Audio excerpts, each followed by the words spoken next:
SIR নিয়ে সংঘাতের আবহে ভার্চুয়াল বৈঠকে অভিষেক বন্দ্যোপাধ্যায়।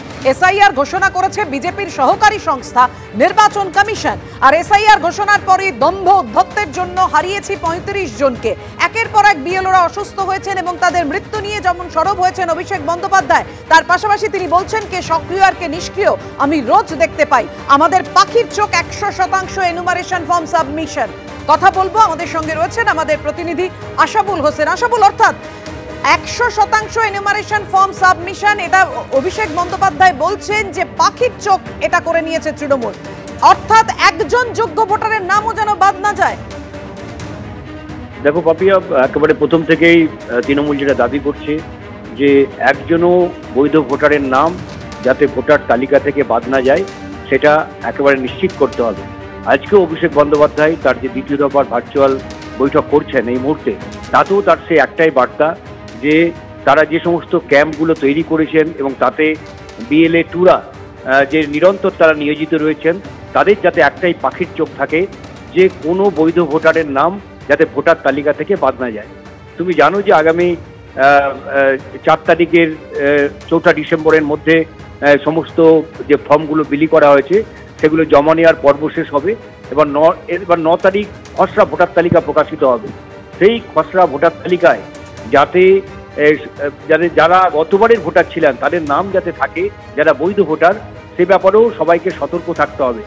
সেই নির্দেশও আজকে দিয়েছেন অভিষেক বন্দ্যোপাধ্যায়।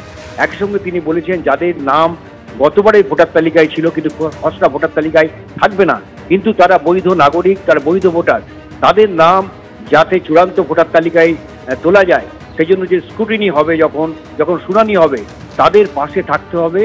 সেই ভোটারদের যদি কাগজপত্র কোনো সমস্যা হয় সেই কাগজপত্র তাদের ব্যবস্থা করে দিতে হবে।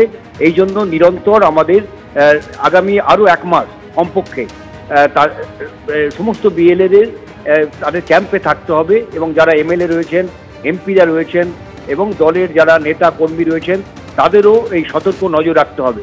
এবং তিনি বলেছেন যে আত্মতুষ্টির কোনো অবকাশ নেই, যে মে মাসে যে নির্বাচনের ফলাফল বেরোবে তাতে মমতা বন্দ্যোপাধ্যায় আবার মুখ্যমন্ত্রী হবেন, এতে কোনো সন্দেহ নেই, কিন্তু আত্মতুষ্টিতে ভুগলে হবে না, যুদ্ধের মানসিকতা নিয়ে কাজ করতে হবে। অভিষেক বন্দ্যোপাধ্যায়ের বক্তব্য, প্রত্যেক বছর নির্বাচন প্রক্রিয়া সাধারণত 3 মাস ধরে থাকে। যেদিন নির্বাচনের দিনক্ষণ বা বিজ্ঞপ্তি জারি করা হয় তারপর থেকে দলের নেতা কর্মীদের মধ্যে একটা চূড়ান্ত উৎসাহ উদ্দীপনা তৈরি হয়। কিন্তু এবার মনে রাখতে হবে যে 6 মাস ধরে নির্বাচন প্রক্রিয়া জারি থাকছে, অর্থাৎ যেদিন থেকে এনুমারেশন ফর্ম বিভিন্ন জায়গায় বিতরণ শুরু হয়েছে সেদিন থেকে এই যে উৎসাহ উদ্দীপনা শুরু হয়েছে ভোটকে নিয়ে, সেই উৎসাহ উদ্দীপনা ধরে রাখতে হবে প্রত্যেকটা নেতা কর্মীকে, সমর্থককে। তাদের উৎসাহে কোনো রকম ভাটা দিলে চলবে না। সেই সঙ্গে তার অভিযোগ যে এরা নির্বাচন কমিশনকে সামনে রেখে, বিজেপির বিরুদ্ধে তাদের অভিযোগ, নির্বাচন কমিশনকে সামনে রেখে এরা ভোট চুরি করতে নেমেছে, এরা বৈধ ভোটারদের নাম বাদ দিয়ে দেবে। যেভাবে তারা মহারাষ্ট্রের নির্বাচনে জিতেছে, বিহারে জিতেছে এবং অন্যান্য রাজ্যে জিতেছে, একই ব্যবস্থা তারা এ রাজ্যে কায়েম করতে চায়, যাতে একটাও ভোট চুরি করতে না পারে। সেই ভোট চুরিকে যে কোনো মূল্যে আমাদের রুখতে হবে, এই বক্তব্য তিনি আজকে রেখেছেন। সেই সঙ্গে এমএলএ এমপিরা তারা কি কাজ করবেন সেটাও তিনি নির্ধারণ করে দিয়েছেন এবং যদি কেউ ফাঁকি দেয় তাহলে সেগুলোও কিন্তু দলের শীর্ষ নেত্রী মমতা বন্দ্যোপাধ্যায়ের নজরে আছে।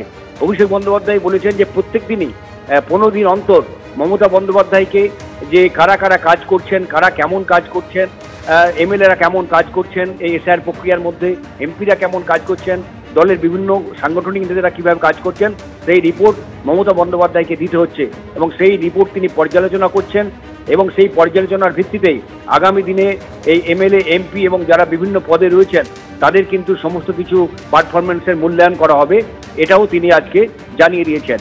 এবং উল্লেখযোগ্য ব্যাপার যে আজকে সুব্রত বক্সিও কিন্তু বলে দিয়েছেন এই যে বিএলএ, যেখানে এক অভিযোগ উঠেছে যে বিএলএ 2 তিনি বিএলওকে হুমকি দিচ্ছেন, এই ধরনের খবর সামনে এসেছে। একাধিক কড়া বার্তা আজকে অভিষেক বন্দ্যোপাধ্যায় দিয়েছেন। একদিকে ১০০% এনুমারেশন ফর্ম সাবমিশনের উপর যেমন তিনি জোর দিয়েছেন, দলীয় নেতৃত্বকেও কড়া বার্তা দিয়েছেন।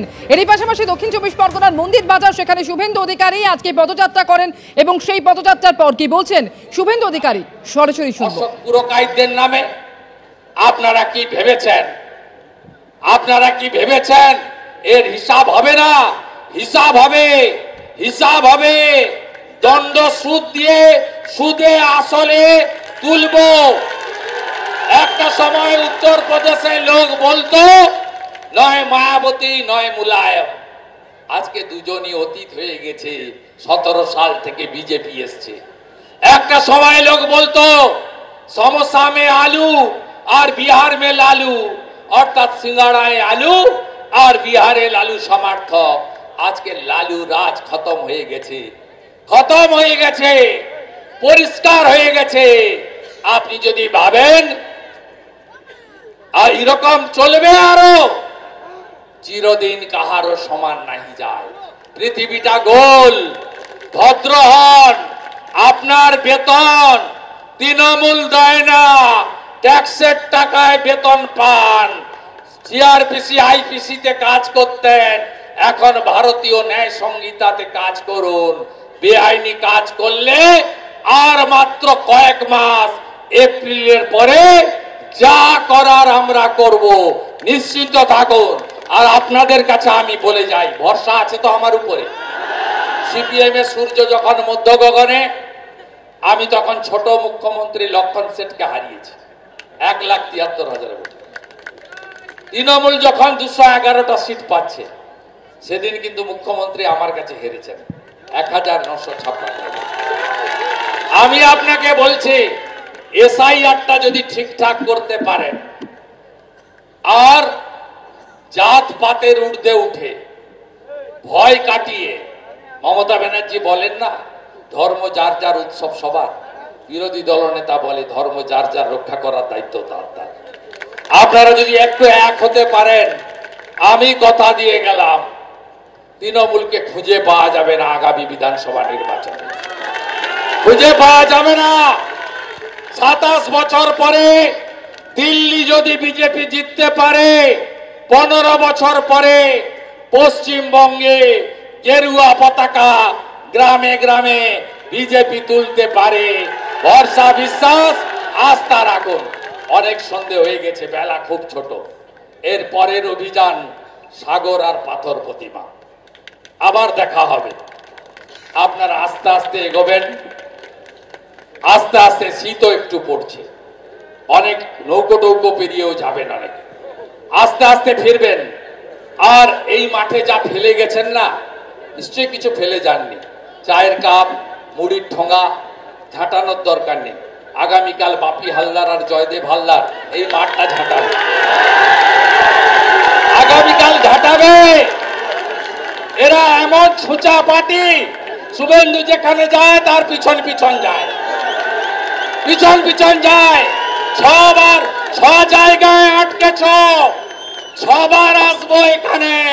এ তো দ্বিতীয় হলো কাকদ্বীপ, তারপরে মন্দির বাজার, তারপরে সাগর, তারপর পাথর প্রতিমা, তারপরে রায়দিঘি, তারপরে কুলপি, আর লাস্টে ফেব্রুয়ারিতে আসবো মগরাহাটে। মগরাহাটও নেব। মনোজ শাহকে খুন করেছ, বদলা আমরা নেব, বদল হবে। খগেন মুর্মুর রক্ত দেখেছেন, দেখেছেন? আদিবাসী সাংসদের রক্ত দেখেছেন? বদল যদি, বদলা যদি চান, বদল আনুন। মেরা বুথ সবসে মজবুত বুথ, শক্তিশালী করুন। আর আছি আমরা একদম টিম মথুরাপুর আছে 24 ঘন্টা আপনাদের জন্য। সবাই ভালো থাকবেন। জয় জয় শ্রীরাম। জোর সে বলো জয় শ্রীরাম, আরো জোরে জয় শ্রীরাম। বিজেপি জিন্দাবাদ। এবিপি আনন্দ, এগিয়ে থাকে, এগিয়ে রাখে।